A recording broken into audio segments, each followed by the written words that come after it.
তো এই মুভির শুরু হয় একটা বড় সড়ো কনসার্ট থেকে, যে কনসার্টে হাজারো মানুষের ভিড় ছিল। আর এখানকার মানুষেরা অনেক জোরে জোরে চিল্লাচ্ছিল আর বলছিল ওদের পছন্দের ব্যান্ড হান্টার এক্সের নাম। আর ফ্যান্সরা সবাই অধীর আগ্রহে অপেক্ষা করছিল তাদের পছন্দের সেলিব্রিটিরা কখন এন্ট্রি নেয় স্টেজে। আর তারপরে আমাদেরকে দেখানো হয় একটা হঠাৎ ফ্ল্যাশব্যাক, আর সেই ফ্ল্যাশব্যাকে আমরা দেখতে পাই অনেক বছর পুরাতন একটা কাহিনী, যেখানে বলা হয় যে অনেক আগে থেকেই ডিমেন্সরা হিউম্যানদের পেছনে পড়ে আছে তাদেরকে শিকার করার জন্য। এই ডিমেন্সরা সাধারণত মানুষের সোলসটাকে নিয়ে নিজের পাওয়ারটাকে ডেভেলপ করে। প্রত্যেকটা ডিমেনই যতগুলা মানুষের সোল নিয়ে নেয়, প্রত্যেকটা সোলের পাওয়ারই তাদের একটা মাদার ডিমেন থাকে যার কাছে সব রিস্টোর হতে থাকে। তারপরে দেখানো হয় যে হিউম্যানিটিকে বাঁচানোর জন্য কিছু হান্টার চলে আসে। তো এই হান্টারদের কাছে এমন কিছু অদ্ভুত পাওয়ার ছিল যে পাওয়ারগুলো ব্যবহার করে তারা এই ডিমন্সদেরকে হান্ট করতে পারত। এই ডিমন হান্টাররা শুধুমাত্র তাদের তলোয়ার এবং অন্যান্য লড়াই করা যন্ত্রের উপর নির্ভরশীল ছিল না, বরঞ্চ তারা ব্যবহার করত তাদের গান গাওয়ার শক্তিটাকে লড়াই করার জন্য। তো এই ডিমন হান্টারদের গানগুলা মানুষের হৃদয়কে স্পর্শ করত, তারা মানুষের সাথে কানেক্ট হতে পারত। তো এই গানের মাধ্যমে ওরা তৈরি করে ফেলে একটা পাওয়ারফুল শিল্ড মানুষের চারিপাশে। তারপরেই আমাদেরকে বোঝানো হয় যে প্রত্যেক সময় কালে কালে প্রত্যেক যুগে যুগে এরকম 3 জন হান্টার আসলে জন্ম নিয়ে এসেছে, যাদের গান শুনে মানুষের হৃদয় এত পরিমাণ স্পর্শ করে যে তারা সবাই মিলে একটা ইনভিজিবল ব্যারিয়ার তৈরি করে ফেলে। আর এই ব্যারিয়ারটাকে ভেদ করে কোনো ডিমেনই কখনো আসতে পারে না। তারপরে আমাদের কাছে রিভিল হয় এটা যে এই সব কিছু স্টোরি একটা মহিলা আমাদেরকে শোনাচ্ছিল তার ফার্স্ট পারসন থ্রুতে। তো এই মহিলাটার নাম থাকে সেলিনা, যে নিজেও একজন হান্টার ছিল। তো এই সেলিনা 3 জন মেয়েকে চুজ করেছে নেক্সট জেনারেশনের হান্টার হওয়ার জন্য। তো সেলিনা এই 3টা মেয়েকে ট্রেন করছে ভালোভাবে, যেন তাদের গান শুনে মানুষরা নিজেরাই নিজেদের ব্যারিয়ার তৈরি করে ফেলতে পারে। তো এই 3 জনই মূলত একটা মিউজিক ব্যান্ড ক্রিয়েট করে, যে ব্যান্ডটার নামই থাকে হান্টার এক্স। এদের মিউজিক, এদের ট্যালেন্ট পুরা কোরিয়াতে অনেক বেশি ফেমাস। এমনকি এমন কোনো মানুষ নেই যারা কোরিয়াতে ওদের ফ্যান না। এবার আমরা ব্যান্ডের 3 জন মেম্বারের সম্পর্কে জানবো। তো প্রথম মেম্বার হচ্ছে মীরা। মীরা হচ্ছে ব্যান্ডের ভিজুয়াল আর লিড ড্যান্সার। মীরার ফ্যামিলিতে মীরাকে ব্ল্যাক শিপ বলা হয়, কারণ মীরা সবসময় কিছু না কিছু অদ্ভুত ধরনের জিনিস করে থাকে। তো মীরা হচ্ছে মেটা গালাতে স্লিপিং ব্যাগ পরে গিয়েছিল, যেটা দেখে মানুষজন সব অদ্ভুতভাবে তার দিকে তাকিয়েছিল। আর সেকেন্ড মেম্বার হচ্ছে জয়ী। জয়ী হচ্ছে ব্যান্ডের মেইন র্যাপার। জয়ী ছোটবেলা থেকেই বড় হয়েছে আমেরিকাতে। আর থার্ড মেম্বার হচ্ছে রুমি। রুমি হচ্ছে ব্যান্ডের লিড সিঙ্গার। রুমির কণ্ঠ এত সুন্দর যে মানুষ তার গান শুনলে কেঁদে পর্যন্ত ফেলে। আসলে ওর মা অনেক ছোট বয়সে মরে যায়, তো তারপর থেকে সেলিনা ওকে ছোট থেকে এই পর্যন্ত বড় করে। রুমি মূলত পুরো হান্টার টিমকে একাই লিড দিতে পারে, কারণ ওর এত বেশি ফ্যান, ওর গানের গলা শুনে সবাই অনেক বেশি পাগল হয়ে যায়। তারপরে সিন চেঞ্জ হয় এবং আমরা ওই কনসার্টে চলে আসি যেখান থেকে কাহিনী প্রথমে শুরু হয়েছিল। যখন সব ফ্যান্সরা অধীর আগ্রহ হয়ে হান্টার এক্সদের জন্য অপেক্ষা করছিল, তখনই হান্টার এক্সের ম্যানেজারের এটা রিয়ালাইজ হয় যে হান্টার এক্সদের প্লেন আসলে ওদের কনসার্ট যে জায়গাটাতে হওয়ার কথা ছিল সেই জায়গা ছেড়ে আরও অনেক দূরে চলে যাচ্ছে। তারপরে আমাদেরকে এটা রিভিল করা হয় যে মেয়ে 3 জনই ওই ফ্লাইটে আছে এবং এইটা ওদের জন্য সব থেকে বড় একটা শো হতে চলেছে। তো ওরা খুশিতে অনেক বেশি খাবার দাবার খাওয়া শুরু করছে যেন ওদের পারফরমেন্সটা অনেক বেশি ভালো হয়। তো ওরা মজা করে খেতে খেতে আরও অনেক বেশি খাবার দাবার অর্ডার করার সময় হঠাৎ করে রিয়ালাইজ করে যে এই ফ্লাইট ক্রুর বিহেভিয়ারটা একটু উইয়ার্ড। তারপরে রুমির কাছে তাদের ম্যানেজারের কল আসে, আর ম্যানেজার অনেক চিন্তিতভাবে বলে যে তোমরা এখন পর্যন্ত কনসার্টে কেন পৌঁছাও নাই। তখন ওরা প্লেনের বাইরে জানালা দিয়ে দেখে যে ওরা কনসার্টের উপর থেকে অনেক দূরে চলে এসেছে। তারপরে ওদের রিয়ালাইজ হয় যে এই প্লেনের পাইলট এবং এয়ার হোস্টেসগুলা কেউই রিয়েল না, এরা সবাই হচ্ছে মূলত ডিমেন্স। তো এই এয়ার হোস্টেসের হাতে এক ধরনের অদ্ভুত দাগ থাকে, যে দাগটা দেখেই রুমি মূলত বুঝতে পারে যে এরা আসলে ডিমেন। তো রুমি যখন একটা ওকে ধাক্কা দেয় তখন ওরা সবাই নিজেদের আসল চেহারাতে ফেরত আসে। কিন্তু এই ওয়ারিয়ারগুলা কোনো রকম কোনো ভয় পায় না, বরঞ্চ ওদেরকে লড়াই করার জন্য তাদের মোস্ট পাওয়ারফুল ওয়েপেন্সগুলো বের করে আর তাদের নিজেদের ব্যান্ড সং গাওয়া শুরু করে। আর তারপরে ওদের নিজেদের এই ম্যাজিক্যাল সিঙ্গিং পাওয়ার দিয়ে সব ডিমেন্সদেরকে হারিয়ে ফেলে। তো এই ফাইটিংটা এত বেশি ইন্টেন্স ছিল যে ওদের প্লেনটা সম্পূর্ণ অর্ধেক ভেঙেই যায়। তো ওদের এটা কোনো ডাজেন্ট ম্যাটার, তো ওদের জন্য এটা কোনো ব্যাপারই না। ওরা সরাসরি প্লেন থেকে লাফ দিয়ে একদম স্টেজে যে এন্ট্রি নেয়। যেটা দেখে ওদের ফ্যান্সরা অনেক বেশি খুশি হয়ে যায়। তো যেই ওদের এন্ট্রি হয় তারপরে সিন কাট হয়ে আমাদেরকে দেখানো হয় যে ডিমেন ওয়ার্ল্ড। তখন ওখানে দেখানো হয় যে যেই ডিমেনদেরকে কেবলমাত্র ওই ওয়ারিয়ররা মেরে পাঠিয়ে দিল, সেই ডিমনের ভিতর থেকে একজন ওই মেইন ডিমন যে অর্থাৎ মা ডিমনের কাছে, তো মা ডিমনকে যখন সে রিপোর্ট দিতে যায় সে অনেক বেশি ভয় থাকে।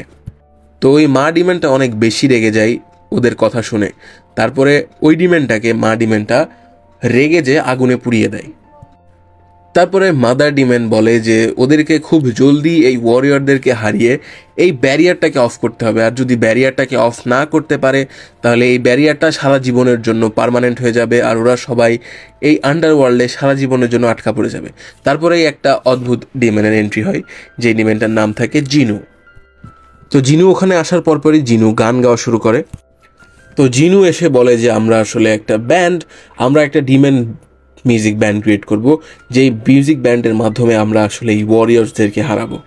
তখন যে মাদার ডিমেনটা থাকে, মাদার ডিমেন খুবই হাসাহাসি শুরু করে, কিন্তু তখনই হঠাৎ করে জিনু এবং তার হোল ব্যান্ড সুন্দর এবং হ্যান্ডসাম ছেলেতে পরিণত হয়ে যায়। তখন ওখানকার থাকা সব ডিমেন্সরা এবং মাদার ডিমেন অনেক বেশি ইমপ্রেসড হয়ে যায় ওদের এই রূপ দেখে। তারপরে দেখানো হয় যে আমাদের ওয়ারিয়ার্সরা একটা বড় সড়ো পারফরমেন্স করার পরে এখন বিশ্রাম নেওয়ার জন্য এগিয়ে যাচ্ছে। কিন্তু তারপরে আমাদের কাছে রিভিল হয় এটা যে রুমি তাদের একটা নতুন গান, যেটার নাম হচ্ছে গোল্ডেন, এটার লঞ্চ আজকে রাতে সেট করেছে। তো ওয়ারিয়ার্সরা যখন এই আজকের গোল্ডেনের জন্য পারফরমেন্সের রিহার্সেল করতে থাকে, তখন করতে করতে হঠাৎ করে রুমির কণ্ঠ বন্ধ হয়ে যায়। তখন রুমি বলে যে আমি 5 মিনিটের জন্য আসছি। তারপরে দেখানো হয় যে লাইভ পারফরমেন্সের জন্য আর মাত্র বাকি আছে 10 মিনিট। তারপরে রুমি অনেক বেশি ঘাবড়ে যায় এটার কারণে যে তাদের জন্য বাইরে 10,000-এর বেশি মানুষজন অপেক্ষা করছে। তারপরে দেখানো হয় যে তারপর রুমি যখন বাথরুমে এসে তার জামার উপরের চেইনটা খোলার পরে দেখানো হয় যে রুমি আসলে একটা ডিমেন থাকে, যার কারণে এই ডিমেন পাওয়ারগুলো তার গলাতে একটা ইফেক্ট ফেলছে। তারপরে আমাদের একটা ফ্ল্যাশব্যাক দেখানো হয়, যে ফ্ল্যাশব্যাকে দেখানো হয় যে রুমি সেলিনাকে জিজ্ঞেস করছে যে হান্টাররা কি সবসময় সব ডিমেন্সদেরকে মেরে ফেলে। তারপর সেলিনা বলে যে যে কোনো জিনিসের গায়ে যে এই দাগগুলো আছে সেটা একটা ডিমেন। তারপর আমরা জানতে পারি যে রুমির গায়ে এসব দাগ থাকার একমাত্র কারণ হচ্ছে তার বাবা একজন ডিমেন ছিল।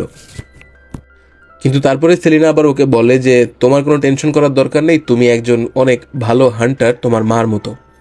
তারপরে রুমি রুফটপে চলে যায় আর জোরে জোরে চিল্লানো শুরু করে। জোরে জোরে চিল্লায় ও নিজের ভেতরের ফ্রাস্ট্রেশনটাকে বের করে। তারপরে রুমি আবার নিচে এসে ওর বাদবাকি 2জন টিম মেম্বার্সদেরকে জানায় যে ওর কণ্ঠ ধীরে ধীরে খারাপ হতে শুরু করেছে। তো বাদবাকি 2জন টিম মেম্বার্স ওকে একটু কমফোর্ট দেয় এবং বলে যে চলো আমরা সবাই মিলে তোমাকে ডক্টরের কাছে নিয়ে যাই। ডক্টর ওকে দেখে কিছু চিকিৎসা করে দেয়।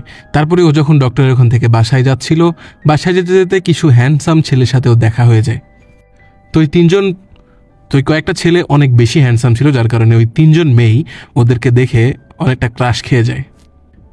তো ওই ছেলেগুলো হুট করে ওই স্ট্রিটে হঠাৎ গান আর ড্যান্সের পারফরমেন্স শুরু করে। তো ওদের ডান্স দেখেই এই 3জন হান্টার টের পেয়ে যায় যে এরা আসলে ডিমেন। তো ওদেরকে ডিমেন টের পাওয়ার সাথে সাথে ওরা যে ডিমেন এটা টের পাওয়ার সাথে সাথে ওরা ডিসাইড করে নেয় যে ওদেরকে এলিমিনেট করবে। তো ওই সব ছেলেগুলোকে ওরা ফলো করে এবং ফলো করে দেখে যে ছেলেগুলো কোথায় যাচ্ছে। তারপরে ওদের ভেতরে অনেক বেশি ইন্টেন্স ফাইট হয়। ইন্টেন্স ফাইটের মাঝখানে একসময় ওই ছেলেগুলা রুমির হাতের ওই ডিমেন মার্কটা দেখে ফেলে। তারপরে আমাদেরকে দেখানো হয় যে ডিমেন কিং জিনুর উপরে অনেক বেশি ইমপ্রেসড, কারণ জিনু ধীরে ধীরে ওই ব্যারিয়ারটাকে খুলে ফেলছে।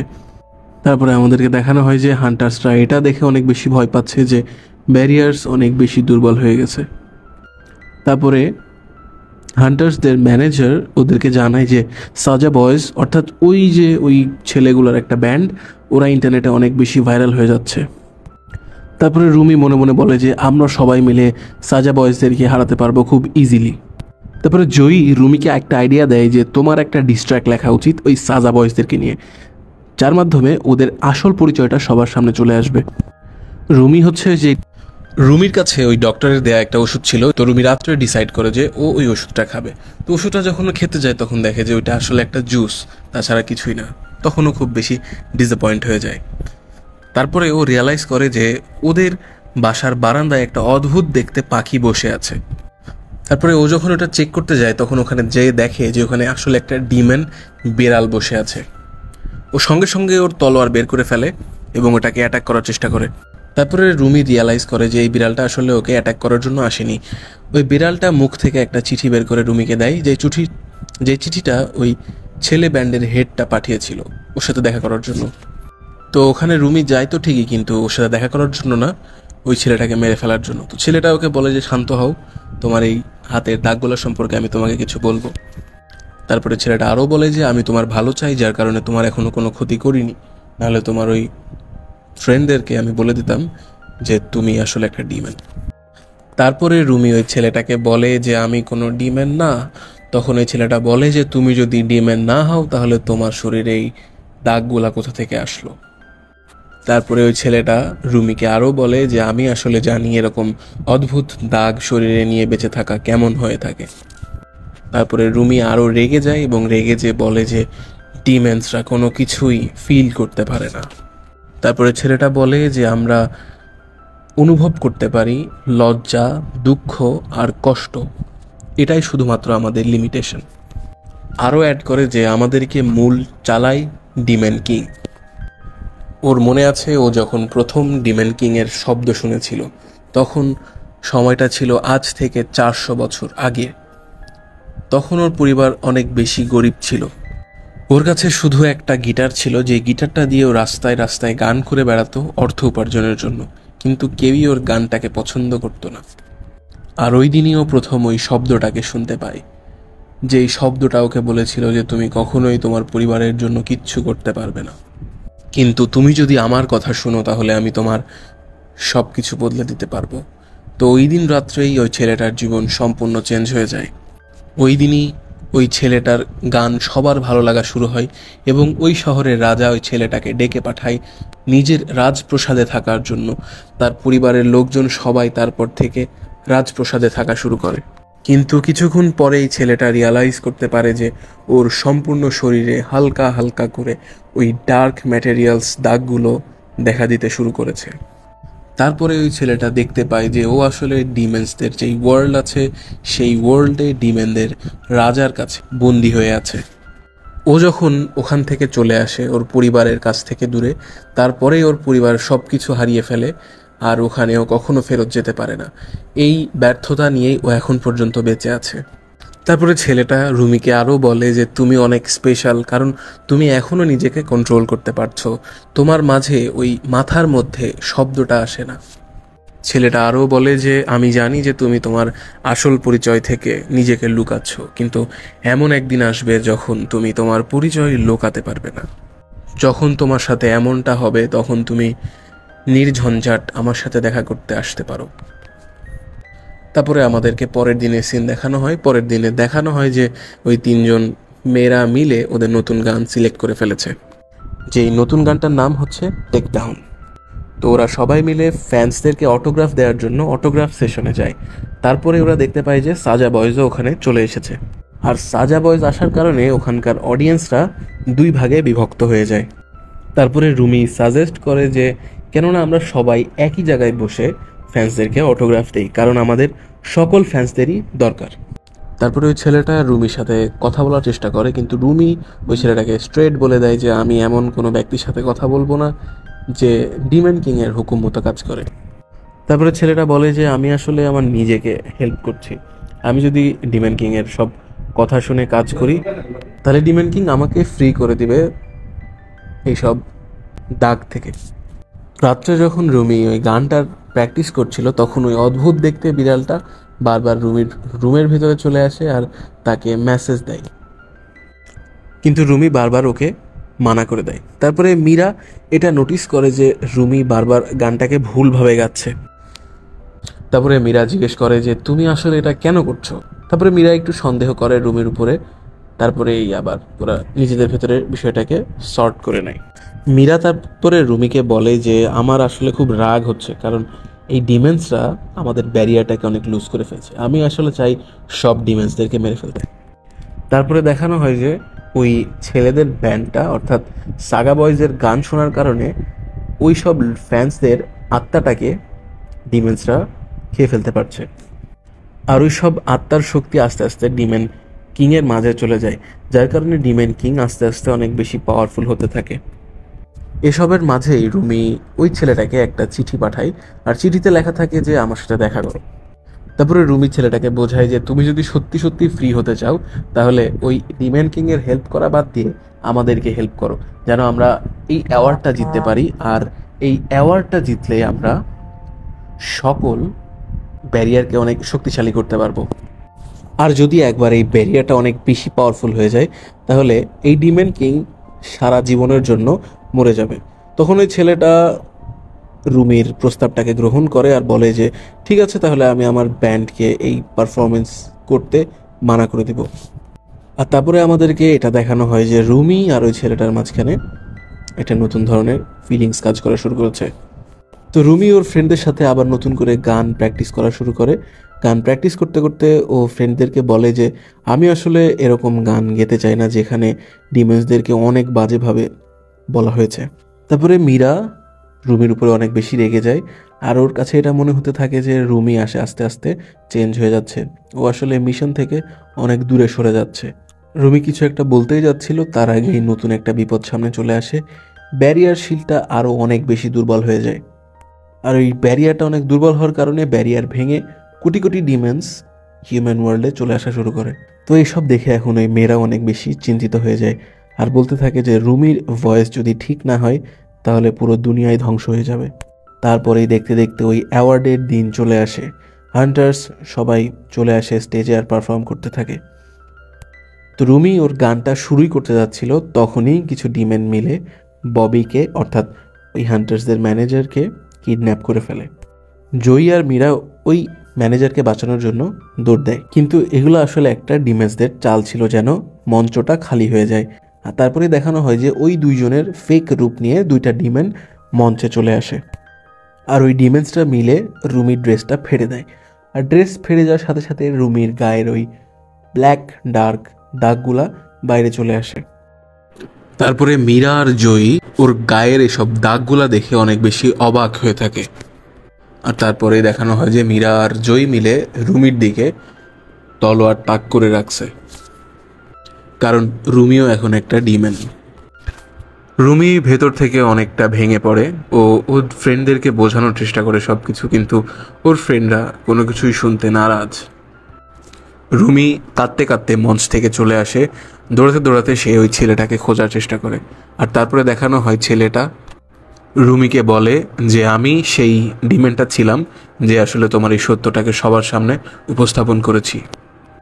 তারপরে ও আরও এটা অ্যাড করে যে ওর অতীত বর্তমান সব কিছুই একটা মিথ্যা ছিল, ও শুধু রুমির ভরসাটাকে নিতে চাচ্ছিল, যেটার মাধ্যমে ও ডিমেন কিংকে রুমিদের সামনে এক্সপোজ করতে পারে। ছেলেটা আরও বলে যে ও তো নিজে থেকে ওর ফ্যামিলিকে সম্পূর্ণ অ্যাব্যান্ড করেছিল, ও শুধুমাত্র নিজের জন্য বেঁচেছে এবং নিজে যেন ভালো লাইফ লিড করতে পারে সেজন্য বেঁচে থাকেছে। আমরা তারপরে দেখতে পাই যে ডিমেন কিং মীরা আর জয়ীর ব্রেনের ভিতরে ঢুকে পড়েছে, আর ওদের দুজনের ভেতরে একে অপরের প্রতি একটা ঘৃণা তৈরি করার চেষ্টা করে এবং সে সফলও হয়। আর সাজা বয়েসে যত রকম ফ্যান আছে সবার ব্রেনের ভেতরেও ডিমেন কিং ঢুকতে পারছিল। সবাই মিলে সাজা বয়েজের নতুন কনসার্টের দিকে হাঁটা শুরু করে। তো সবাই যখন উপস্থিত হয় ওই কনসার্টে তখন ওখানে ডিমেন কিং চলে আসে, আর ডিমেন কিং মিলে আর সাজা বয়েজরা মিলে সব মানুষদের আত্মাটাকে চুষে নেয়। আমরা তারপরে দেখতে পাই যে রুমি সেলিনার কাছে গিয়েছে এবং সেলিনাকে বলছে যে আমি সব কিছু ঠিক করতে চেয়েছিলাম কিন্তু আমি কিছুই করতে পারিনি। সেলিনাকে আরও বলে যে আমি যেই জিনিসটাকে রক্ষা করার জন্য এতদিন পর্যন্ত বেঁচেছিলাম সেটা নিজে হাতে ধ্বংস করে দেওয়ার আগে আমাকে মেরে ফেলুন। সেলিনা তখন ওকে আরও বোঝায় এবং বলে যে তুমি এখনও সব কিছু ঠিক করতে পারবে, তোমাকে শুধু তোমার ওই ডার্ক সার্কেল এবং ডার্ক দাগগুলো লুকাতে হবে, যেমনটা তুমি এত বছর পর্যন্ত লুকিয়ে এসেছো। রুমি বলে যে আমি এখন আর এটা করতে পারবো না। সেলিনা তখন বলে যে আমাদেরকে আমাদের দুর্বলতাটাকে সবসময় লুকাতে হয়। রুমি আবার সেলিনাকে বলে যে আপনি কেন আমাকে এই রূপে মেনে নিতে পারেন না। রুমি আরও বলে যে আমাকে যদি এভাবেই নিজেকে লুকিয়ে রেখে গোল্ডেন শিল্ডটাকে বাঁচাতে হয় তাহলে আমি খুশি হয়েছি যে গোল্ডেন শিল্ড নষ্ট হয়ে গিয়েছে। তারপরে দেখানো হয় যে ওই কনসার্টে রুমিও চলে এসেছে। তো রুমি নতুনভাবে আবার শিল্ড তৈরি করার জন্য নতুনভাবে একটা গান গাওয়া শুরু করে, যে গানটা আসলে সব কিছু ভেঙে ফেলছিল। আর রুমির এই গান শুনে মীরা আর জয়ও অনেকটা সচেতন হয়ে যায় এবং ওরা নিজেদের জ্ঞানে ফিরে আসে। আস্তে আস্তে আমরা দেখতে পাই যে সব ফ্যান্সদের আত্মাও তাদের শরীরে ফেরত আসতে শুরু করেছে। এখন ডিমন কিং নিজেই রুমিকে মেরে ফেলার জন্য চলে আসে। তারপরেই দেখানো হয় যে ওই ছেলেটা রুমির সামনে চলে আসে আর নিজেকে স্যাক্রিফাইস করে ফেলে রুমির জন্য, আর রুমিকে বলে যে আমাকে মাফ করে দিও। ছেলেটা রুমিকে আরও বলে যে আমি তো শুধুমাত্র তোমার মতো হতে চেয়েছিলাম। এখন সব ফ্যান্সরা মিলে আর হান্টার্সরা মিলে একসঙ্গে গান গাওয়া শুরু করে, আর এই গানটা এত বেশি পাওয়ার ছিল যে এই হান্টার্সদের কাছে নতুন রকম পাওয়ার চলে আসে। তারপর ওরা তিনজন মিলে এত বেশি শক্তিশালী হয়ে যায় যে ওদের ফুল পোটেনশিয়াল আর পাওয়ার দিয়ে ডিমন কিংয়ের উপরে অ্যাটাক করে, আর ওই অ্যাটাকেই ডিমন কিং সম্পূর্ণ নিশ্চিহ্ন হয়ে যায়। আর যখনই ডিমন কিং মারা যায় তখনই ওদের গোল্ডেন ব্যারিয়ার সব সময়ের জন্য একদম পার্মানেন্ট হয়ে যায়, আর তারপরে এই পৃথিবী থেকে সব রকমের ডিমন একদম উধাও হয়ে যায়। K-pop ডিমন হান্টার আমাদেরকে শেখায় যে প্রত্যেকটা মানুষের ভেতরে একটা লুকানো ওয়ারিয়র থাকে, আপনাকে শুধু সেই ওয়ারিয়রটাকে খুঁজে বের করতে হবে। I think you are gonna be the next warrior. So ভালো লাগলে লাইক করবেন, সাবস্ক্রাইব করবেন। দেখা হচ্ছে নেক্সট ভিডিওতে।